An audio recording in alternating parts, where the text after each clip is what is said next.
Salut, c'est Trado. Voilà la vidéo de mise à jour pour indice parisien.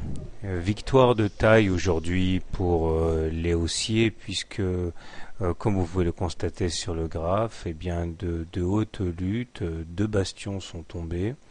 Les 23,6% de retracement de Fibonacci sur lesquels on a clôturé et la M7. Tous deux ont donc été battus en brèche aujourd'hui et ce n'est pas anodin, d'autant que cela s'accompagne d'un croisement de MACD et d'un momentum qui, si on zoome un peu, on voit devient positif, hein, tandis que le stochastique lui aussi croît son signal. Donc on a un faisceau d'éléments très positifs ici, qui me font envisager éventuellement maintenant un retour sur les 38,2% de retracement de Fibonacci.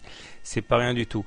Normalement, les Fibonacci nous enseignent que lorsque l'on casse un niveau à la hausse ou à la baisse, on a rendez-vous généralement sur le niveau suivant.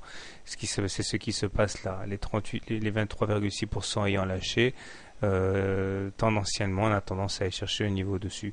C'est d'ailleurs sur ces niveaux que la vraie bagarre aura lieu, puisque je vous rappelle que la M20 baissière et les cours en dessous sont justement la garantie du mouvement baissier en cours. Si on devait casser la M20 à la hausse, on casserait la tendance baissière, ni plus ni moins. Donc la voie est ouverte, hein. Si vous voulez également utiliser une petite fourchette d'Andrews, on voit que en prenant les trois éléments consécutifs, successifs, le précédent plus bas, le précédent plus haut, le précédent nouveau plus bas, on a une fourchette d'Andrews rouge ici.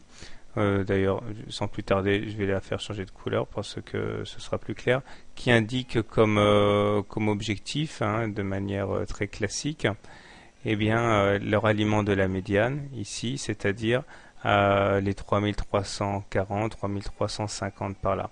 Si on devait s'extraire de la fourchette d'Andrews par le bas sans que l'on en ait eu touché la médiane auparavant, eh bien on s'exposerait à une correction très violente, mais sans faire de l'analyse technique fiction. L'objectif serait donc d'aller chercher cette médiane à la pente fortement ascendante. Donc ça veut dire une explosion haussière, hein. Donc voilà, ce sont des éléments qui peuvent nous aider à voir un peu où vont les cours demain. Donc si vous êtes haussier, vous pouvez acheter maintenant en prenant appui sur la conjonction du bas de la fourchette d'Andrews marron, les 23,6% et la M7. Si vous voulez vendre à découvert, maintenant je vous encourage à attendre un échec contre la M20 pour shorter.